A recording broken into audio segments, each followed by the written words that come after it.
नमस्कार प्यारे बच्चों, मैं आरती आप सबका आरती एजुकेशन वर्ल्ड में स्वागत करती हूँ। बच्चों, आज की इस वीडियो में हम आपकी हिंदी विषय की कक्षा 9 की कार्यपत्रक नंबर 84 पढ़ने वाले हैं, जिसकी डेट है 10 फरवरी 2021।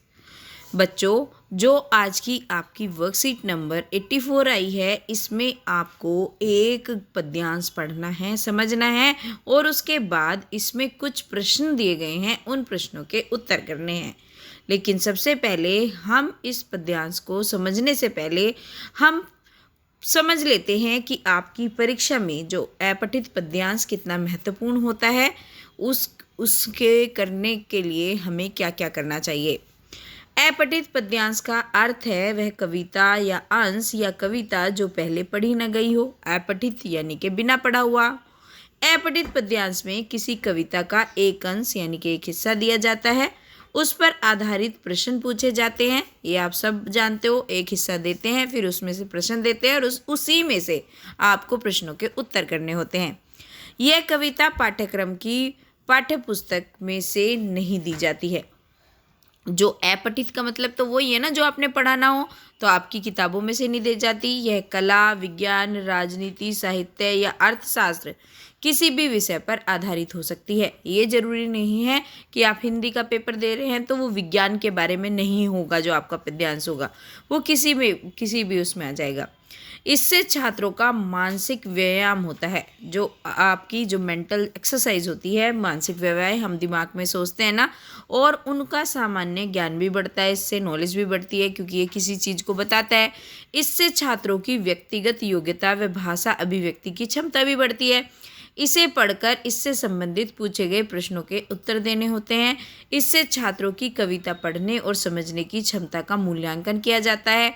काव्यांश और पद्यांश को हल करते समय निम्नलिखित बिंदुओं पर ध्यान देना जरूरी है। तो जब आप काव्यांश करते हैं या पद्यांश करते हैं तो आप इन बिंदुओं को ध्यान रखें जो अब आए हैं। कविता को 2-3 बार पढ़ना चाहिए क्योंकि कविता में बच्चों भाव छिपा होता है, इस वजह से, जिससे उसका भाव और अर्थ अच्छी तरह समझ आ जाए। क्योंकि कविता का भाव कुछ और होता है, ऊपर से हमें कुछ और दिखता है, इसलिए अगर हम 2-3 बार पढ़ेंगे तो उसका भाव जरूर हमें समझ आएगा। कविता के अध्ययन के बाद उससे संबंधित प्रश्नों को ध्यान से पढ़ो। जब आपने कविता पढ़ ली उसके बाद क्या करेंगे, जो क्वेश्चन दिए गए हैं उन प्रश्नों को पढ़ो। प्रश्नों के अध्ययन के बाद कविता को दोबारा पढ़िए। अब आपने प्रश्न पढ़ लिए, एक बार फिर से पढ़िए। उन पंक्तियों को चुनिए जिसमें प्रश्नों के उत्तर मिलने की संभावना है। जिन प्रश्नों के उत्तर सीधे सीधे मिल जाएं उन्हें लिख दीजिए, क्योंकि कई प्रश्न तो इजी होते हैं, आराम से मिल जाते हैं। कुछ प्रश्न कठिन या सांकेतिक होते हैं। कविता का मूल भाव समझकर उनके उत्तर दीजिए। तो कुछ ऐसे होते हैं आपको सीधे सीधे नहीं मिलेंगे आपके काव्यांश में से या गद्यांश में से, बल्कि आपको समझना पड़ेगा उनका अर्थ क्या है और फिर आपको वो करने पड़ेंगे। प्रश्नों के उत्तर कविता की पंक्तियों में नहीं देने चाहिए कि प्रश्नों के उत्तर ऐसे नहीं जैसे कविता लिखी है वैसी लिखे, अपने शब्दों में देने चाहिए, बल्कि अपने शब्दों या गद्य में देने चाहिए। प्रतीकात्मक व लाक्षणिक शब्दों के उत्तर एक से अधिक शब्दों में दीजिए। ठीक है, जो कोई प्रतीकात्मक लक्षण शब्द आते हैं तो उनके उत्तर आप एक शब्द में ना, एक शब्द से ज़्यादा में दें। इससे उत्तर आपका स्पष्ट और सरल होगा। उत्तर पद्यांश से ही संबंधित सरल, स्पष्ट और कम शब्दों का प्रयोग करके भावों के साथ देना चाहिए। शीर्षक शुरू या अंत में छिपा रहता है। जिन शब्दों का बार बार प्रयोग किया जाता है अधिकतर उसी से संबंधित शीर्षक होता है। चलिए, मूल भाव जिस विषय पर कविता लिखी गई है के आधार पर शीर्षक लिखना चाहिए। ठीक है, तो मूल भाव क्या होता है, जिसके ऊपर कविता लिखी गई है वही लिखना चाहिए। तो चलिए, आज की वर्कशीट में क्या पद्यांश आया है उसको पढ़ लेते हैं। वाचक, प्रथम सर्वत्र ही जय जानकी जीवन कहो, फिर पूर्वजों के सील की शिक्षा तरंगों में बहो। सुख शोक दुख शोक शोक जब जो आपड़े सब धैर्य पूर्वक सहो। इसमें कुछ कार्य करने को बोल रहा है कवि, और वो बोल रहा है कि जो हमारे पूर्वज हैं, जो हमारे बड़े हैं, तो हमें सबसे पहले तो भगवान के मनन करना चाहिए और उसके बाद हमें जो हमारे पूर्वज हैं उनकी जो भी शिक्षा हैं, उनकी जो वो हमें सीख दे के गए हैं, उन बातों को मानना चाहिए। हमें सुख हो या दुख हो, दुख यानी कि दुख और शोक जो जो क्या है, जो हमारी परेशानी है उसको हमें धैर्यपूर्वक सहना चाहिए, क्योंकि हम सुख को तो सह लेते हैं, दुख को नहीं सह पाते, तो इसलिए हमें उसको भी धैर्य से सहना चाहिए। होगी सफलता क्यों नहीं, कर्तव्य पथ पर दृढ़ रहो। सफलता आपको जरूर मिलेगी अगर जो आपका कर्तव्य पथ है, अगर आप उस पर दृढ़ रहेंगे, उस पर बने रहेंगे, अपना कर्तव्य करना नहीं छोड़ेंगे। अधिकार खोकर बैठ रहना यह माँ दुष्कर्म है। अगर आपका अधिकार कोई छीन जाए, आप फिर भी बैठे हैं, तो ये आपका बहुत गलत बात है, ये आपका अच्छा कर्म नहीं है, दुष्कर्म खराब कर्म है। न्यायार्थ अपने बंधु को भी दंड देना धर्म है, और न्यायालय के चाहे आपके बंधु क्यों ना हो, आपके सगे संबंधी क्यों ना हो, आपके भाई क्यों ना हो, उनको भी दंड देना सही है। इस तत्व पर ही कौरवों से पांडवों का रण हुआ, और इसी की वजह से कौरवों और पांडवों का रण हुआ था, यानी कि युद्ध हुआ था, जो भव्य भारतवर्ष के कल्पांत का कारण हुआ। और जो हमारा इतना महान भारतवर्ष है, उसमें क्या हुआ, महाभारत का युद्ध चढ़ा। सब लोग हिलमिल कर चलो, पारस्परिक ईर्ष्या तजो, सब लोग मिलजुल कर रहो, और आपस में जो आप जलन की भावना, ईर्ष्या की भावना रखते हो, उसको तज दो, यानी कि छोड़ दो। भारत ने दुर्दिन देखता मस्ता महाभारत न जो। अगर महाभारत नहीं होता, महाभारत की लड़ाई नहीं होती, तो इतनी दुर्दशा जो भारत की हुई वो नहीं होता। हो स्वपन तुल्य सदैव को सब शौर्य सहसा खो गया। हाँ हाँ, इसी समराग्नि में सर्वस्व स्वाहा हो गया है।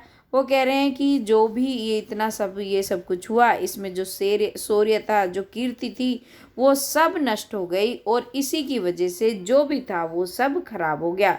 दुर्वत दुर्योधन ने जो सठता सहित हठहानता कि अगर बुरी सोच वाला दुर्योधन अगर इतनी हट नहीं रखता, हट धर्मिता नहीं रखता, मतलब इतना एक चीज पर अड़के नहीं बैठ जाता, तो जो प्रेम पूर्वक पांडव की मान्यता को मानता, अगर वो पांडवों के प्रति प्रेम रखता और उनके लिए भी मानता कि जो मेरा है वो उनका है, और उनकी भी बात को समझता, तो डूबता भारत न यो रण रक्त परावार में। तो भारत में जो इतना रक्त बहा, यानी कि इतने खून बहा, इतने लोग मरे, ये सब नहीं होता।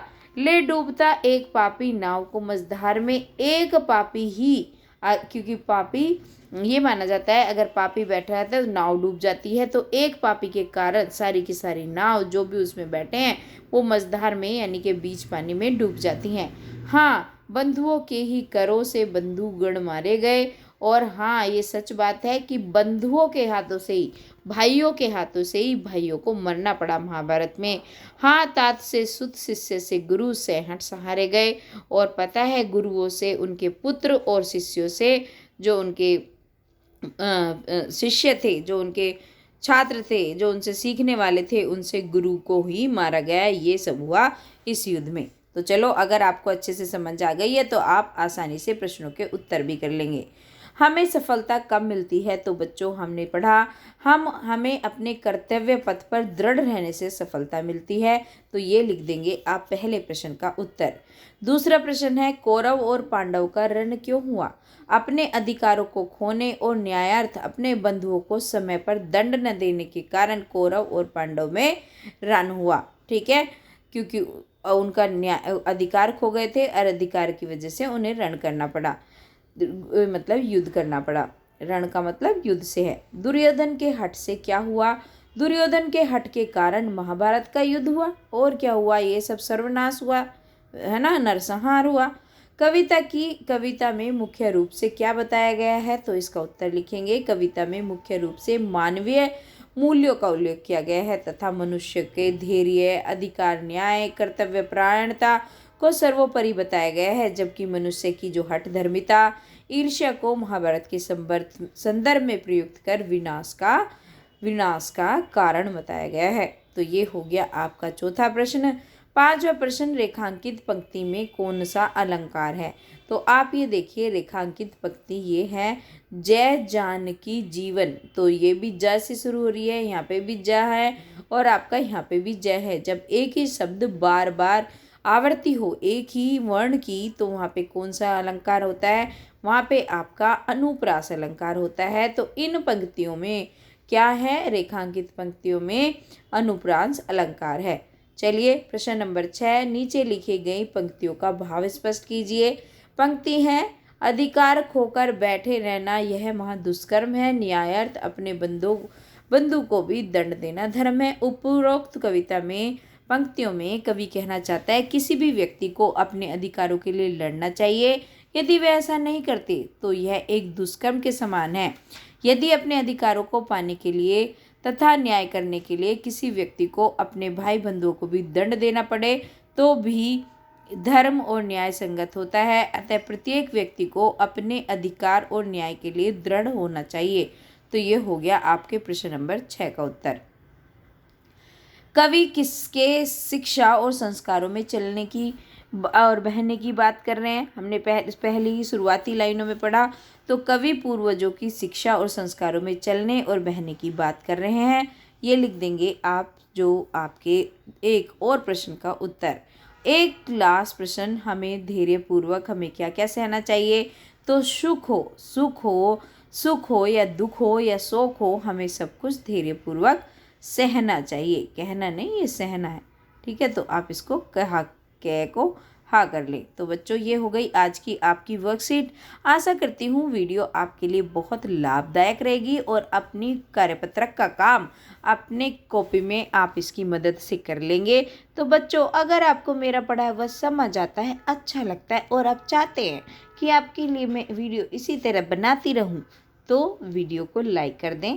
जो बच्चे नए आए हैं चैनल पर, सब्सक्राइब कर लें। और हाँ, कमेंट सेक्शन में मुझे ज़रूर बताएं आपको वीडियो हेल्पफुल रही या फिर आपको कैसा लगता है मेरा पढ़ाया हुआ। और बच्चों, अपने दोस्तों के साथ भी शेयर करना भूलें ना। Thank you students. आपका दिन शुभ हो।